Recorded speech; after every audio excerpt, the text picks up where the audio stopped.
Bismillahirrahmanirrahim. Assalamualaikum warahmatullahi wabarakatuh. Alhamdulillah. Wassalatu wassalamu ala rasulillah wa ala alihi wa man tabi'ahum bi ihsan ila yaumiddin. Allahumma inna nas'aluka ilman nafi'a wa rizqan thayyiba wa amalan mutaqabbala. Segala puji kita panjatkan pada Allah Rabbul Alamin. Selawat dan salam semoga tercurah pada Nabi besar, Nabi agung, Nabi kita Muhammad sallallahu alaihi wasallam. Pemirsa sekalian, dari cahaya Quran yang semoga senantiasa Allah berkahi dan rahmati, ayah bunda, ya, adik-adik sekalian, serta yang menyaksikan pada kesempatan sore hari ini. Kami turut berbahagia bisa berbagi ilmu pada kesempatan sore ini. Mudah-mudahan jadi ilmu yang penuh berkah bagi kita semuanya. Insya Allah dalam waktu kurang lebih 1 jam ke depan kita akan mengkaji tentang generasi muslim yang kuat. Nabi SAW sendiri menyebutkan bahwasanya al-mu'minul qawi khairun wa habu ilallahi minal mu'minid dhaif. Mukmin yang kuat itu lebih baik daripada mukmin yang lemah. Namun kuat yang dimaksudkan di sini bukan kuat fisik, bukan kuat dia itu olahraga, bukan dia itu kuat ngangkat beban, ngangkat besi, gitu, bukan. Dan kuat di sini adalah karena dikaitkan dengan iman, maka yang dimaksudkan di sini adalah kuatnya iman. Itu jadi hadis pokok terlebih dahulu sebelum kita masuk ke dalam poin-poin yang ada dalam tulisan, dalam flyer atau dalam slide ini. Kita lihat secara rinci hadis yang kami sebut tadi dari Abu Hurairah radhiyallahu anhu qala Rasulullah sallallahu alaihi wasallam al-mu'minul qawi khairun wa habbu ilallahi minal mu'minid dhaif. Mukmin yang kuat itu tentu saja lebih baik daripada mukmin yang lemah. Yang dimaksudkan sini adalah mukmin yang kuat iman dibandingkan dengan mukmin yang lemah imannya. Wa fi kulli khair. Ya. Dan semuanya memiliki kebaikan. Yang mukmin yang kuat dengan mukmin yang lemah sama-sama ada kebaikan karena ada iman di situ. Ya, karena ada iman di situ. Kalau tidak ada iman ya tidak disebut baik. Namun karena ada iman ya, ini tanda kalau semuanya ada kebaikan. Dan ini juga sekaligus jadi dalil iman itu bertingkat-tingkat. Ada yang imannya itu kuat, ada imannya itu lemah. Iman kita ya orang biasa tentu beda dengan imannya para nabi. Imannya para sahabat tentu saja berbeda. Namun ada orang yang punya iman itu lemah atau biasa, tetap dia itu ada kebaikan. Lalu Nabi SAW motivasi, ihris ala ma yanfa'uk. Bersemangatlah pada hal yang bermanfaat untukmu. Wasta'in billah. Minta tolonglah kepada Allah. Wala ta'jas. Ada juga riwayat disebut wala ta'jis. Janganlah malas. Wa in asabaka syai'un. Jika menimpa kepadamu sesuatu yaitu musibah, falatakul janganlah engkau itu mengatakan law anni fa'altu kadza, law anni fa'altu kana kadza wa kadza. Ya, dia berandai-andai. Coba terjadi kayak gini kayak gitu.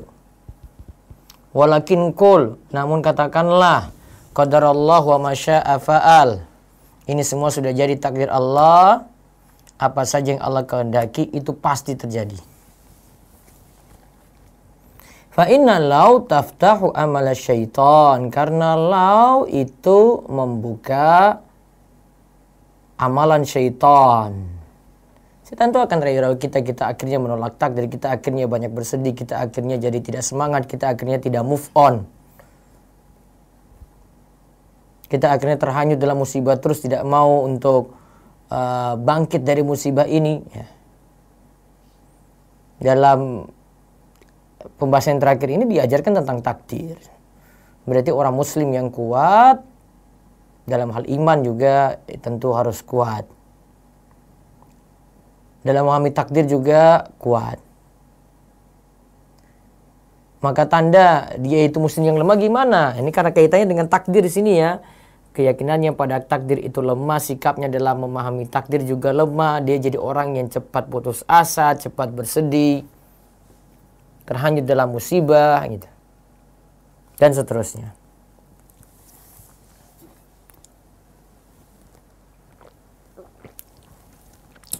Lalu kita lihat ini kaitannya dengan dakwah. Karena kita sebut generasi yang kuat, di antara kuatnya kita itu dengan berdakwah. Dan dakwah ini jadi jalan untuk raih umat yang terbaik. Kuntum khaira ummatin ukhrijat linnas ta'muruna bil ma'ruf wa tanhauna 'anil munkar wa tu'minuna billah. Coba unmute. Ke unmute. Sebentar ya. Baik. Kuntum khaira ummatin ukhrijat linnas ta'muruna bil ma'ruf wa tanhauna 'anil munkar wa tu'minuna billah. Kamu adalah umat yang terbaik yang dilahirkan untuk manusia, menyuruh kepada yang ma'ruf dan mencegah dari yang mungkar dan beriman kepada Allah. Maka dikatakan di sini mau terbaik juga ya dakwah. Sampaikan kebaikan pada yang lain, baik lingkupnya kecil maupun lingkupnya luas gitu. Al-Imran ayat 110. Juga orang yang berdakwah ini dikatakan uman ahsanu qawlan mimman da'a ilallah wa 'amila shaliha wa qala innani minal muslimin. Surat Fussilat ayat 33. Siapakah yang lebih baik perkataannya daripada orang yang menyuruh kepada Allah, mengerjakan amal soleh dan berkata sesungguhnya aku termasuk orang-orang yang menyerah diri. Juga kalau kita berdakwah, ya, kita dapat pahala yang besar di situ karena setiap orang yang ikuti kita dapat bagian pahala di situ. Mandal ala khair falahu mislu ajri fa'ilihi. Barang siapa yang menunjuki kepada kebaikan maka dia akan mendapatkan pahala seperti pahala orang yang mengerjakannya. Nah, kalau kita lihat lagi kondisi tadi kita lihat sudah mukmin yang kuat ya. Terus dari sisi berdakwah, para ulama jelaskan lagi, kita kuat juga bagaimana sikap kita ketika berhadapan dengan sesuatu yang menyakiti kita. Apakah kita mau balas dendam? Apakah kita itu mau kalau tidak balas dendam ya sudahlah saya terima saja gitu. Atau enggak, dia bisa balas dengan sesuatu yang lain yang lebih baik.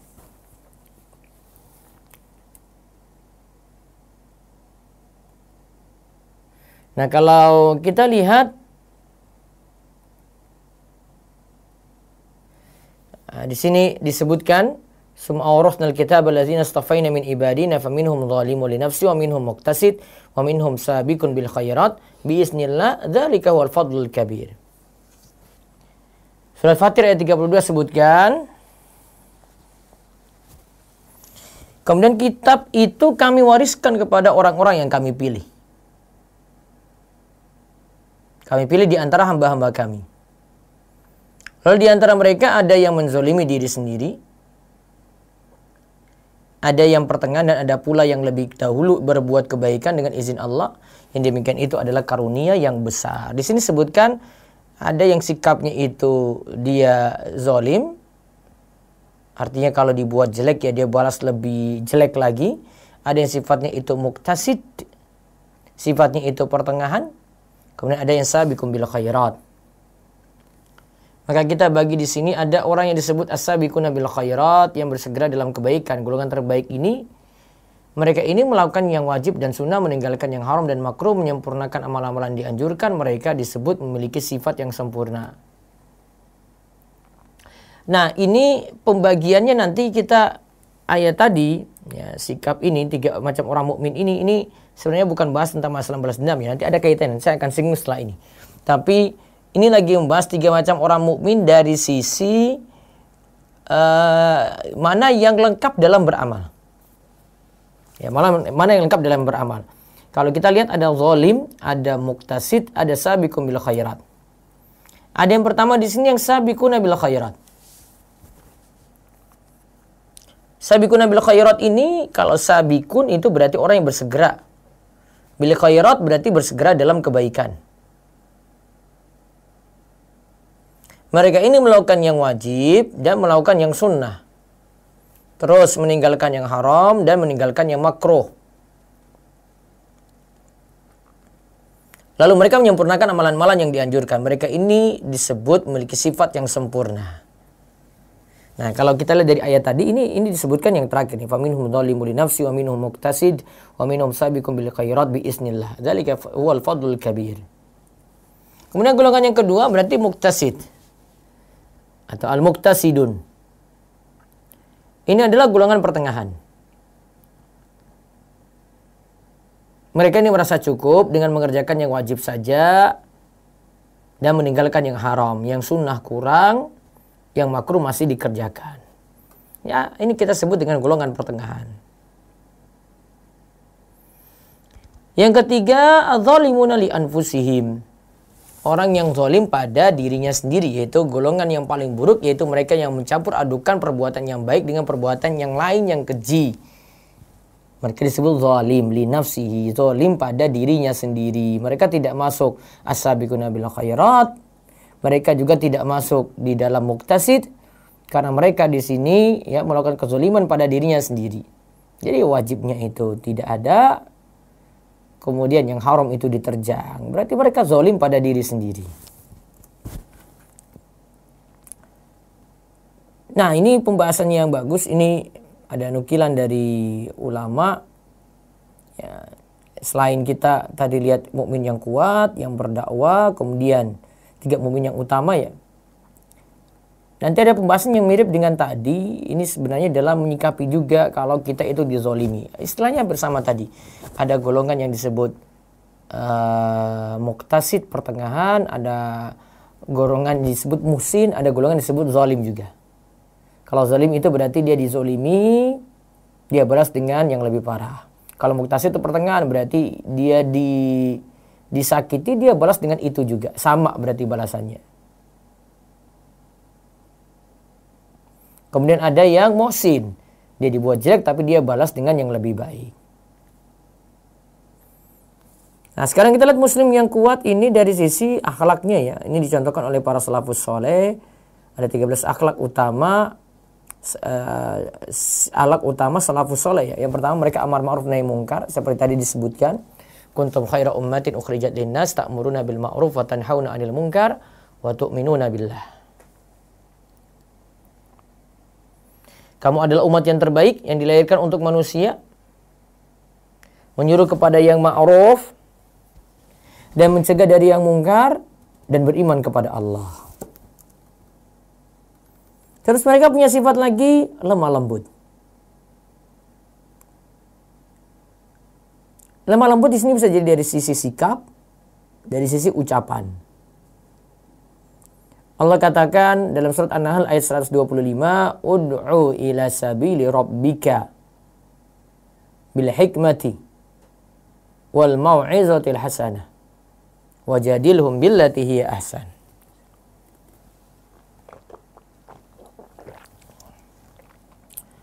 Serulah manusia kepada jalan Tuhanmu. Lalu disebutkan yang pertama dengan hikmah. Kemudian yang kedua wal mau'izatil hasanah, dengan nasihat yang baik. Kemudian bantahlah dengan cara yang baik. Nah, lihat di sini diajarkan akhlak yang utama lagi, ini lemah lembut. Lemah lembut di sini ada pada bisa kita masukkan dalam sikap hikmah, karena hikmah itu menempatkan sesuatu pada tempatnya ya. Kadang kita mesti tegas, kadang kita mesti lemah lembut gitu. Bisa juga masuk dalam wal mau'izatil hasanah, memberi nasihat dengan nasihat yang baik. Nah, di sini memberi nasihat dengan nasihat yang baik juga ada mesti dalam dengan bentuk sikap lemah lembut. Kata Syekhul Islam Ibnu Taimiyah, dalam kita memberikan nasihat, ya, dalam kita itu memberikan nasihat, kita harus memiliki 3 bekal. Nanti lemah lembut ada di dalamnya nih. Yang pertama itu bekal ilmu, yang kedua itu bekal ilmu, ya, yang kedua lemah lembut, yang ketiga itu sabar. Maka sama dengan di sini, wal mau'izatil hasanah ini bisa jadi dalam nasihat ini ya harus ada ilmu dan lemah lembutnya di situ. Dan orang yang bisa lemah lembut tentu saja yang didasari dengan ilmu dulu. Kemudian kadang juga ketika kita ingin mengingkari kemungkaran, ingin menjelaskan kebenaran, ya mesti dengan berdebat. Tapi debat ini diperintahkan dengan cara yang baik. Nah, bentuk akhlak yang lainnya lagi adalah sabar ketika berdakwah. Allah berfirman, wa'mur bil ma'rufi wa nahy 'anil munkari wasbir 'ala ma asabak inna dzalika min azmil umur. Dan suruhlah manusia mengerjakan yang baik dan cegahlah mereka dari perbuatan yang mungkar. Dan bersabarlah terhadap apa yang menimpa kamu, sesungguhnya yang demikian itu termasuk hal-hal yang diwajibkan oleh Allah. Jadi di sini ada bentuk wasbir 'ala ma asabak. Bersabarlah terhadap apa yang menimpa kamu. Menimpa kamu ketika apa? Di awal disebut wa'mur bil ma'ruf, ketika berdakwah mengajak pada yang baik. Maka kadang di sini kita dapati pada keluarga ya. Keluarga kita sendiri, kita tidak bicara jauh-jauh dulu ini tetangga yang ganggu atau mungkin lingkungan masjid yang ganggu, bukan. Tapi kita dapat keluarga kita sendiri ketika ada misalnya suaminya ngaji, istri tidak setuju. Ada istri yang ngaji, suami tidak setuju. Ada yang anak-anak ngaji, orang tua juga belum paham gitu. Maka butuh sabar. Kemudian akhlak mulia yang lainnya lagi adalah tidak ingin kaum muslimin berselisih.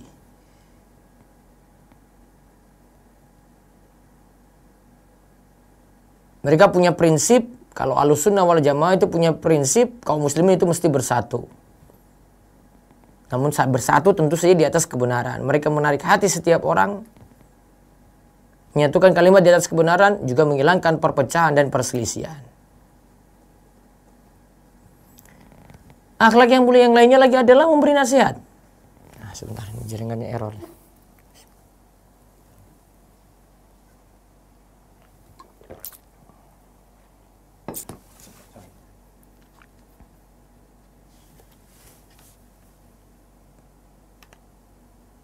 Sudah share screen-nya.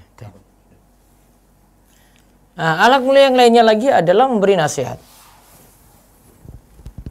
Nabi SAW itu bersabda, ad-dinu an-nasiha.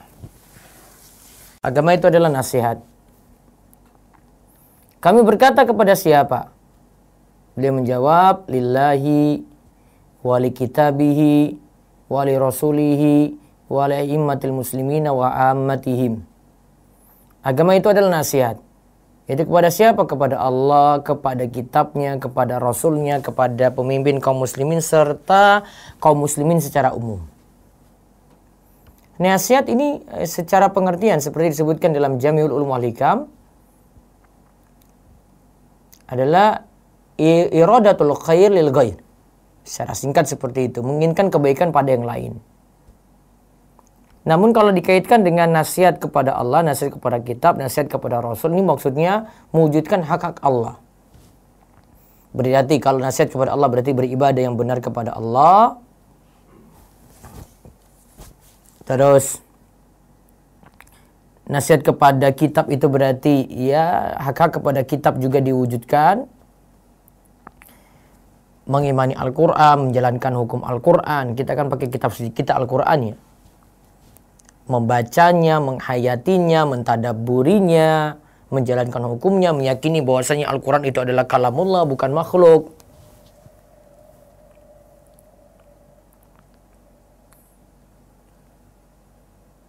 Kemudian beriman nasihat kepada Rasul, berarti hak Rasul diwujudkan. Kita ittiba pada Rasul, mengikuti setiap ajarannya, membenarkan beritanya, ada perintah kita jalani, larangan kita jauhi.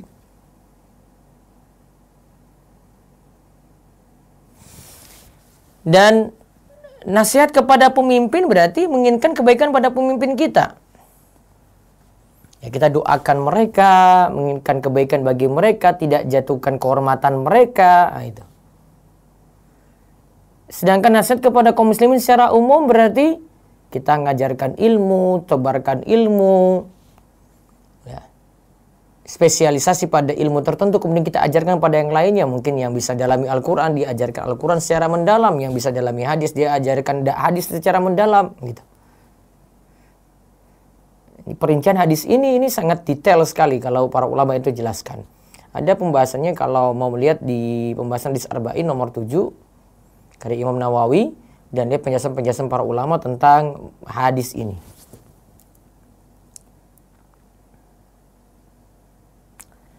Juga akhlak yang lainnya lagi adalah bersama pemerintah dalam beragama.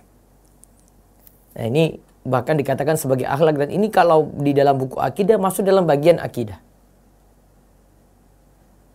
Ahlussunnah wal Jamaah menjaga tegaknya syariat Islam dengan menegakkan sholat Jumat, sholat jamaah, menunaikan haji, berjihad, dan berhari raya bersama pemimpin kaum muslimin, baik yang taat pada Allah maupun yang fasik. Prinsip ini jauh berbeda dengan prinsip ahlul bid'ah. Juga akhlak yang lainnya adalah bersegera melaksanakan sholat wajib dan khusyuk. Di mana Allah Ta'ala berfirman, Qad aflahal mu'minun alladzina hum fi sholatihim khashi'un. Sungguh beruntunglah orang-orang yang beriman, yaitu orang-orang yang khusyuk dalam sholatnya. Surat Al-Mu'minun ayat 1 sampai 2. Di sini disebutkan khusyuk, dan khusyuk di sini amalan hati.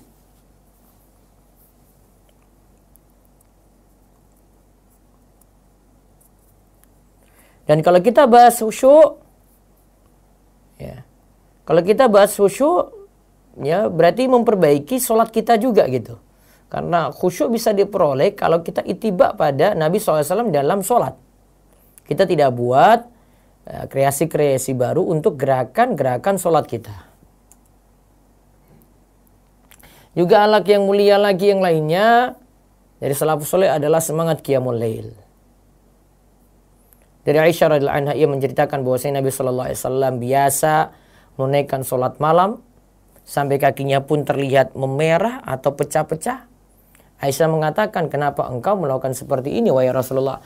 Padahal Allah telah mengampuni dosa-dosamu yang lalu dan akan datang. Beliau lantas mengatakan, afala akunu abdan syakura, pantaskah aku meninggalkan tahajudku? Maka jika aku meninggalkannya, kata Nabi SAW, maka aku bukanlah hamba yang bersyukur. Juga mereka ini adalah salafus saleh, juga punya akhlak yang bagus, yaitu tegar menghadapi ujian. Nabi SAW bersabda, inna idhamal jazai ma idhamil balai, wa inna Allah idha habba qawman ibtalahum, faman radiya falahu ridha, wa man sakhita falahu sakhat. Sesungguhnya ujian yang berat akan mendapatkan pahala yang besar pula. Jadi semakin berat ujian, pahala juga semakin besar. Dan sesungguhnya Allah jika mencintai suatu kaum, Allah itu akan menguji mereka. Maka siapa yang ridho, maka Allah pun ridho. Siapa yang murka, maka Allah pun murka padanya. Yaitu ridho pada musibah atau murka pada musibah. Sikap yang lainnya adalah tidak mengharap datangnya musibah. Walaupun tadi kita punya sikap tegar menghadapi ujian, namun kita tidak tunggu-tunggu musibah itu datang. Nabi sallallahu alaihi wasallam bersabda, la tamannau liqa'al aduwi wa sallallahu al-afiyah fa idza lakitumuhum fasbiru. Janganlah kalian mengharapkan bertemu dengan musuh, tapi mintalah kepada Allah keselamatan. Jadi jangan minta penyakit, jangan minta musuh datang. Jadi jangan minta yang jelek-jelek, minta yang baik-baik kepada Allah. Jadi minta keselamatan saja. Ya kalau ada penyakit yang mudah-mudahan saya selamat. Jangan minta kalau ada penyakit menyebar, ya Allah kapan saya dapat penyakit ini ya, jangan. Karena kita tidak bisa kuat untuk menghadapi hal tadi gitu. Jadi jangan mengharapkan musibah itu datang menimpa kita gitu. Minta keselamatan saya pada Allah. Sikapnya lagi adalah tidak putus asa. Allah Ta'ala berfirman, wa ma asabakum min musibatin fa bima kasabat aydikum, dan apa saja yang musibah yang menimpa kamu maka adalah disebabkan oleh perbuatan tanganmu sendiri.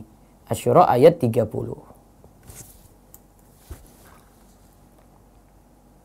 Lalu akhlak mulia lagi yang lainnya adalah tidak kufur nikmat.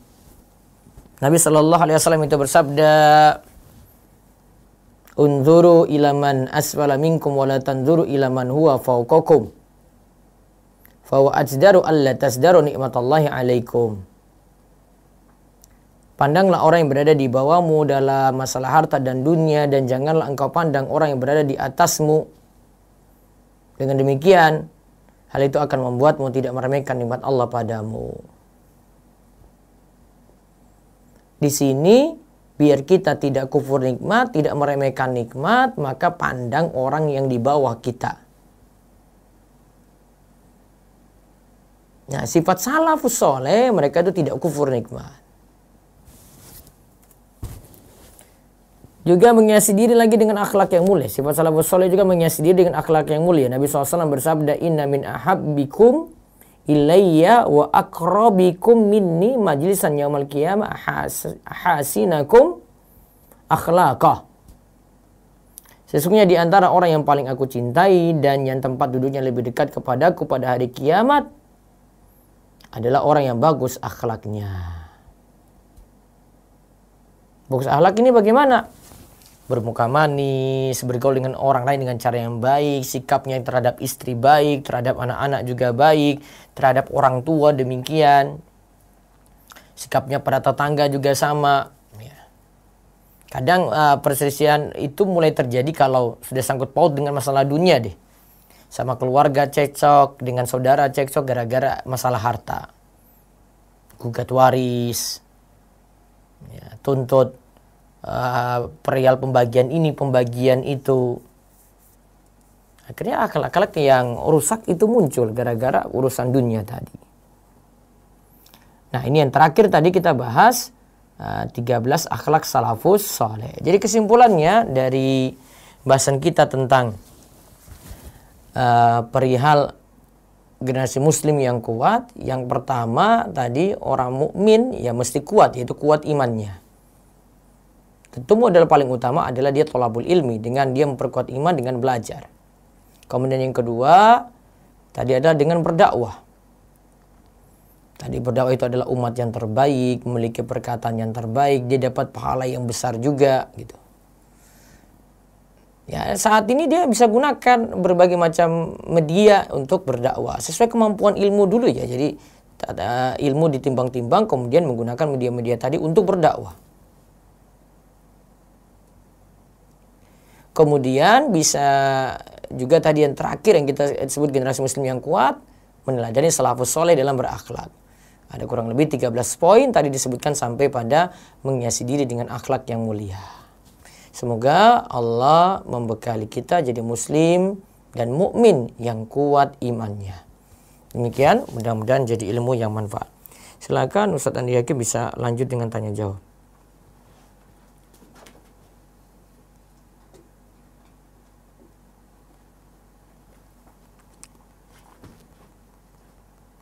Baik Ustaz, jazakumullahu khairan. Masya Allah, kaya akan manfaat, sangat bermanfaat bagi para orang tua dalam mendidik dan membimbing anak-anak mereka. Dan di sini juga ada ikut bersama kami anak-anak muda Ustaz yang kebetulan sekolah di SMP Cahaya Quran dan beberapa sekolah sunnah lain di daerah Depok maupun di kota-kota lainnya. Sudah masuk beberapa pertanyaan Ustaz dari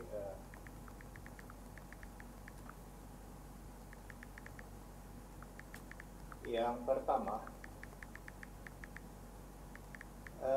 ini ada pertanyaan masuk Ustaz. Ya. Assalamualaikum warahmatullahi wabarakatuh.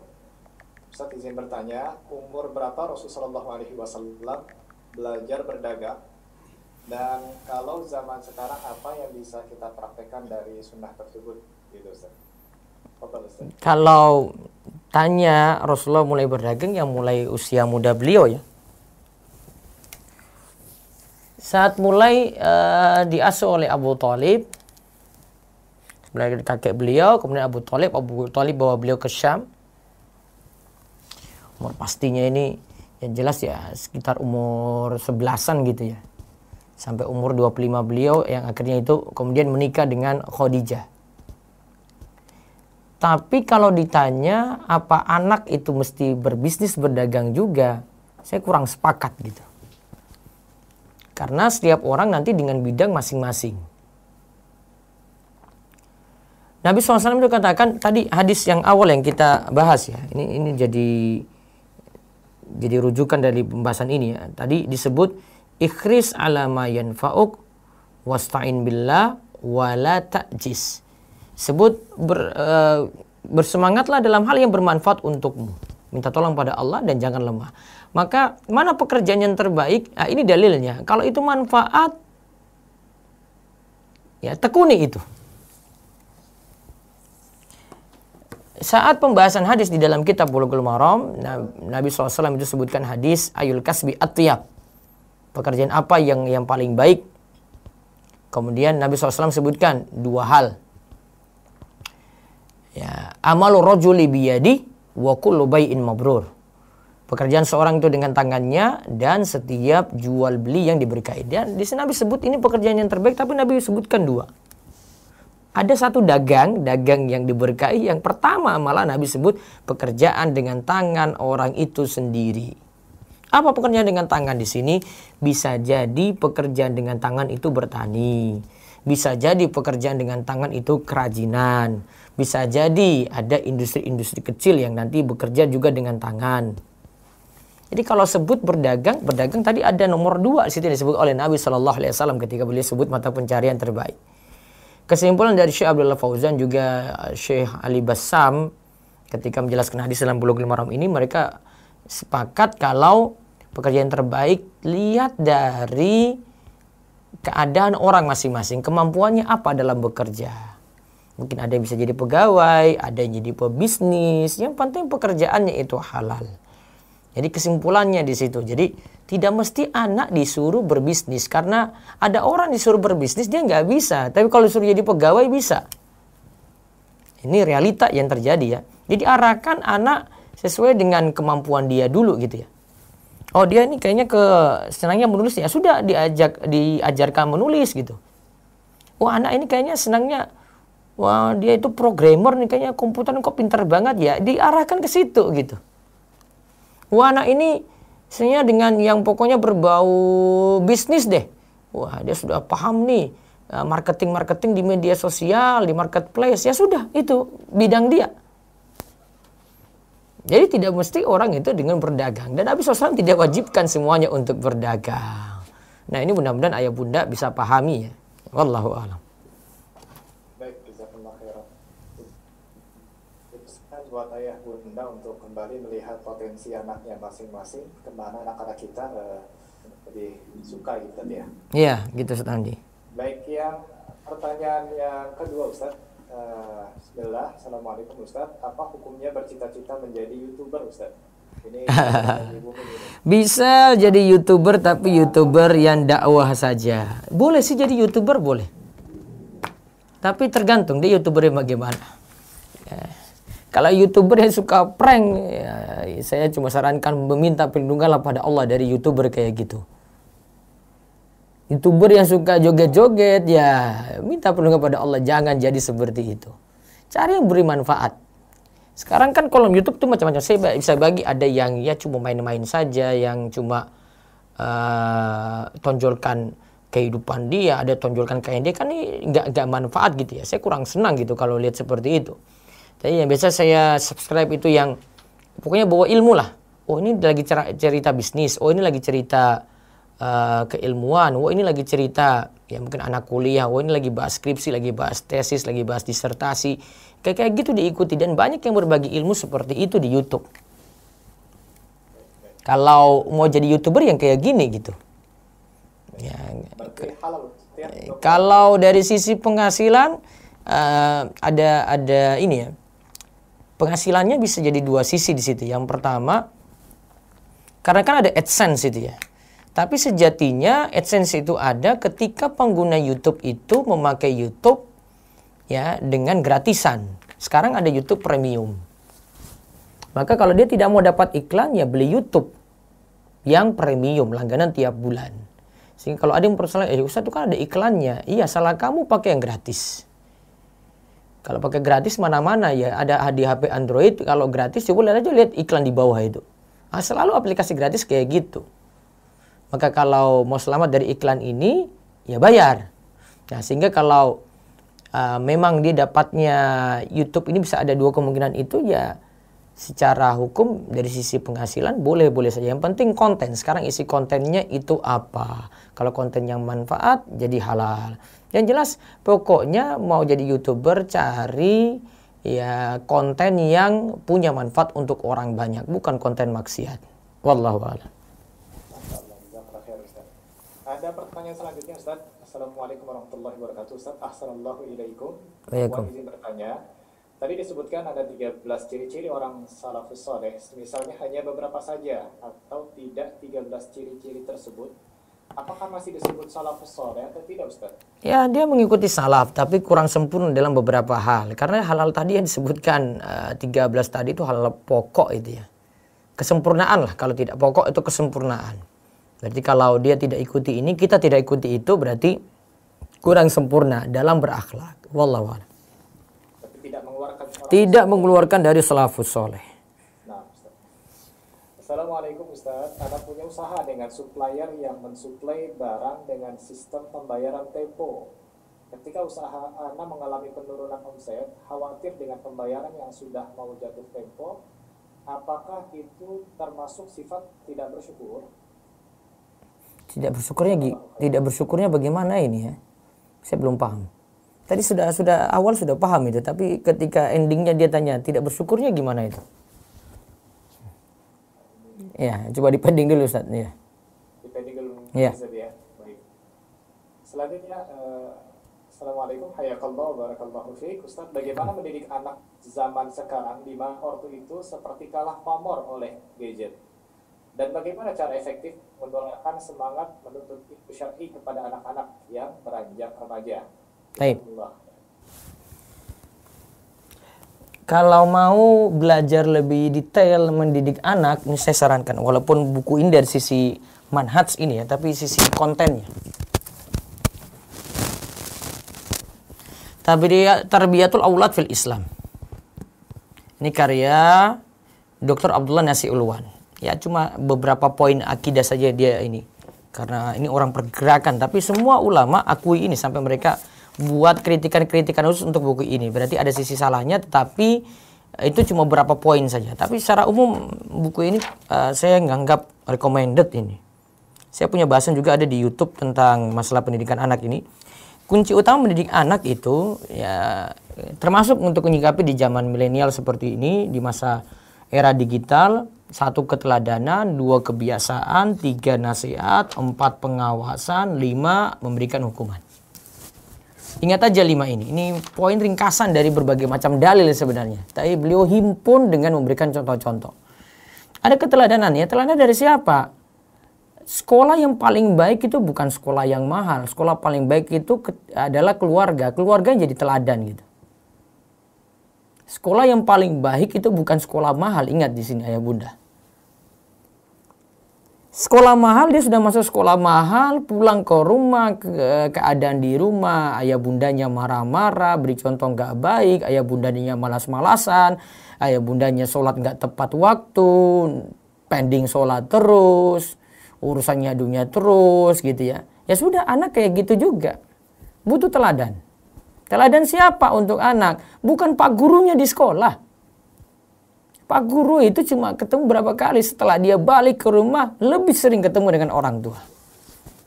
Maka orang tua yang harus perbaiki diri dulu.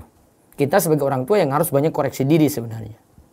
Terus yang kedua, kebiasaan. Anak dibangun kebiasaan, habis waktu subuh itu bangunnya jam berapa, habis subuh itu ngapain, baca zikir sudah apa, belum waktu hafalan di rumah itu bagaimana, nanti sore juga itu bagaimana, kebiasaan anak juga ketika sudah datang azan itu bagaimana, nanti di waktu duha itu ibadahnya ngapain, di waktu malam sebelum subuh itu sudah bangun malam apa belum, itu semuanya dari habit, dari kebiasaan gitu. Yang ketiga, nasihat. Ya, dengan memberi nasihat. Jadi kadang nasihat nggak mesti langsung ya. Nih kamu duduk sini nih, bapak mau nasihati. Enggak seperti itu juga. Kadang bicara santai di meja makan, lagi makan di warung bareng-bareng sambil nasihati. Ya, nggak mesti dengan tegas kasar juga enggak. Ya kadang satu kondisi mesti tegas, tapi kadang kondisi yang lain kita santai gitu. Lagi main-main dengan dia, lagi temani dia main di luar ya, sambil ingatkan dia gitu. Bentuknya macam-macam nasihat juga. Terus perhatian atau pengawasan. Sekarang anak ya sibuk dengan gadget, dengan gawai ya. Orang tua sulit ngejar, saya tahu. Orang tua sulit ngejar itu. Dia mau ngejar bagaimana? Wong dia nggak tahu. Sign in itu bagaimana, sign out itu bagaimana. Daftar ini itu bagaimana dia nggak tahu. Mau ngikut perkembangan Instagram dia tahu dari mana. Story itu apa, postingan itu apa. Bingung tuh orang tua. Tapi dia masih bisa ngawasi. Tadi itu main apa ya? Oh, main game. Gamenya apa itu? Dicek.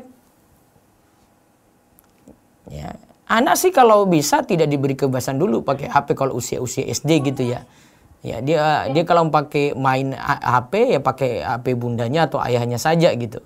Tapi ingat, pengawasan kalau kayak gini bisa diawasi. Beda kalau dikasih HP sendiri. Kalau HP sendiri sulit diawasi. Kalau gini mudah diawasi. Awasinya gimana? Tadi kamu main apa tadi? Oh, tadi ada yang dihapus ya? Oh, install ini. Itu permainan apa? Oh, yang ini jangan ya. Besok jangan dimainkan lagi ya. Ini aurat-aurat nih. Ini bahaya. Nah, bisa diingatkan kayak gitu. Gamenya diseleksi. Tontonannya di YouTube juga diseleksi gitu. Kalau dia nonton yang manfaat, ini perkembangan IT, dia bisa ini nggak apa-apa, biarin gitu. Ya. Namun kalau sudah hal-hal yang contoh yang nggak baik, itu butuh ada pengawasan. Yang terakhir itu hukuman. Seperti yang Nabi SAW itu ingatkan, misalnya ketika anak itu sudah usia 7 tahun, diajak sholat 10 tahun, bisa dipukul keras, itu hukuman namanya. Jadi ingatin aja, ada keteladanan, kebiasaan, ada nasihat, ada pengawasan, dan ada hukuman. Nah, ini jawab pertanyaan yang seputar mendidik anak-anak saat ini, termasuk anak-anak di era digital, di zaman milenial ini. Ya, kuncinya di situ. Nanti bisa baca penjelasannya di buku Pendidikan Anak dalam Islam, karya Dr. Abdullah Nasi Ulwan, penerbit Insan Kamil. Baik, ada lagi? Ada pertanyaan lagi Ustaz. Ya. Bagaimana caranya bisa sukses seperti Ustaz Abdul yang hebat sebagai insinyur dan master science, tapi juga jago agama dan bisa buat kegiatan yang bermanfaat bagi umat? Ini ada mungkin pertanyaan adik kita nih Ustaz. Itu dari apa? Anak-anak itu? Iya. Belum sukses, karena sukses nanti kalau masuk surga. Kita tidak ada jaminan sukses tuh kalau di dunia. Sukses itu kalau selamat dari neraka kemudian masuk surga. Itu diingat itu. Ya, maka bangun kesuksesan itu bukan di dunia ini. Kita lagi di dunia ini lagi planning, lagi berencana, lagi beramal, lagi persiapan untuk persiapan besok. Yaitu besok ketika di akhirat. Nah, itu yang perlu kita siapkan saat ini. Yang jelas banyak kalau ini adik-adik yang bertanya, konsen sekarang ya bagi ilmu, bagi waktu baik-baik untuk belajar agama. Kuncinya untuk sukses di situ. Jangan sampai telat untuk belajar agama. Jangan nanti kalau sudah tua baru kemudian belajar seperti itu, ya telat. Ya, kuncinya belajar. Itu poin penting untuk masuk surga juga. Ya, dan poin ini jadi pengantar pada kebaikan yang lain itu. Dia ujung-ujung nanti di surga, tapi jalan-jalan kebaikan akan terbuka dengan dia itu pelajari agama. Ya, itu poinnya itu. Bisa nggak Ustadz saya bagi waktu? Saya ini anak umum, saya itu belajar umum, kemudian belajar agama. Bisa saja. Ustadz kemampuan otak saya mampu nggak? Mampu insya Allah dengan izin Allah. Ya, jadi kalau bisa bagi waktu dengan baik, maka kunci kedua selain belajar agama bagi waktu. Jadi untuk anak-anak milenial, anak-anak muda ada waktu itu. Waktu nggak selamanya dengan gadget terus. Itu misalnya kalau bagi waktu ya. Bisa sih dengan gadget tapi dia waktunya manfaat terus. Saya posting apa ini ya? Posting manfaat. Oh saya nonton apa nih? Nonton yang manfaat. Oh saya ikuti live apa ya? Oh ini live kajian gitu. Kalau dia memang kesehariannya dengan gadget terus ya cari manfaat semuanya. Kalau nggak manfaat sudah move saja itu. Pergi itu dengan HP tadi itu. Tinggalkan HP tadi. Ya, nggak usah ngurus HP seperti itu. Mungkin kalau dia tidak manfaat dengan media sosial, dia tidak dapat kebaikan apa-apa, tinggalkan media sosial aja. Waktu habis sia-sia itu. Waktu jadi kurang produktif di situ. Kecuali kalau dia produktifnya di media sosial. Jadi, poin utama belajar agama bagi waktu. Ya. Kemudian nanti masalah bagi waktu dia punya skala prioritas, mana yang dia pelajari dulu. Dia belajar apa, itu ada lagi. Ya. Nanti bisa lihat video-video saya ada di rumaiso.com itu. Rumaiso TV di YouTube. Ada di playlist edukasi kayaknya. Itu saya taruh di edukasi itu ya. Itu banyak kiat belajar, kiat membaca, kiat menulis. Ya, umum-umum tuh. Nanti malam ini saya ada tema cerdas bermedia sosial gitu. Nah, jadi media sosial nggak salah sebenarnya, kita yang salah dalam bersikap. Gitu. Pakainya berlebihan, terlalu banyak nonton yang tidak manfaat gitu. Ya, jadi sikapnya zaman ini seperti itu. Gunakan sebenarnya teknologi bisa kita gunakan untuk makin maju dalam hal agama ya, tapi kadang kita salah untuk menggunakan teknologi tadi. Wallahu a'lam. Masya Allah, jazakallah khair Ustaz. Soal terakhir Ustaz, insya Allah. Assalamualaikum Ustaz, apakah semua anak bisa menjadi hafiz Quran? Apakah tergantung kemampuan dan bakat anak? Syukran, Ustaz. Tidak bakat juga gitu, enggak selamanya kayak begitu ya. Ya kunci Quran itu banyak mengulang, tinggalkan maksiat, banyak berdoa pada Allah. Itu aja. Ya, banyak mengulang, semuanya bisa. Atas sampai orang-orang yang mungkin hafalannya itu sulit juga.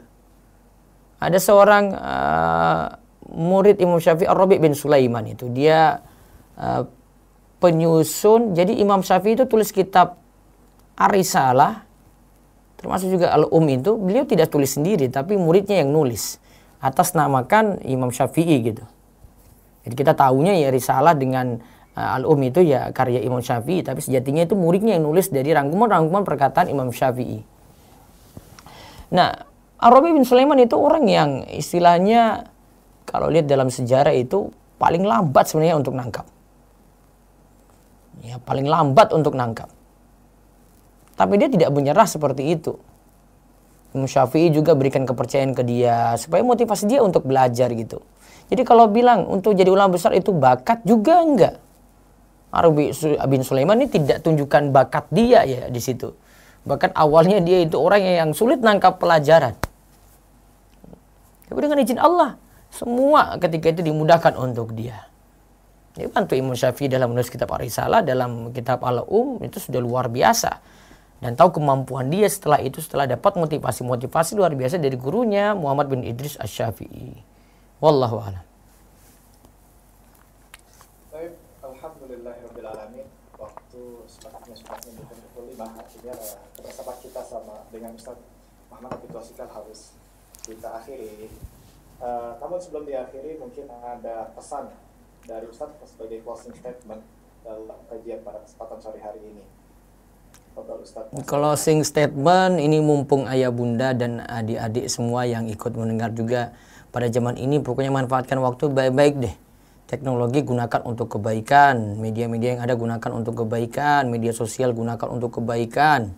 Ada aplikasi apa semua bantu kita dalam kebaikan, insya Allah dengan niatan kita yang baik, ya, itu akan memudahkan kita untuk raih kebaikan yang banyak sampai ujung-ujungnya mudah untuk masuk surga. Jadi manfaatkan waktu dengan baik, semangat belajar, dan ya terus berusaha memahami ilmu agama. Semoga Allah memberi taufik dan hidayah. Allah barik fiik.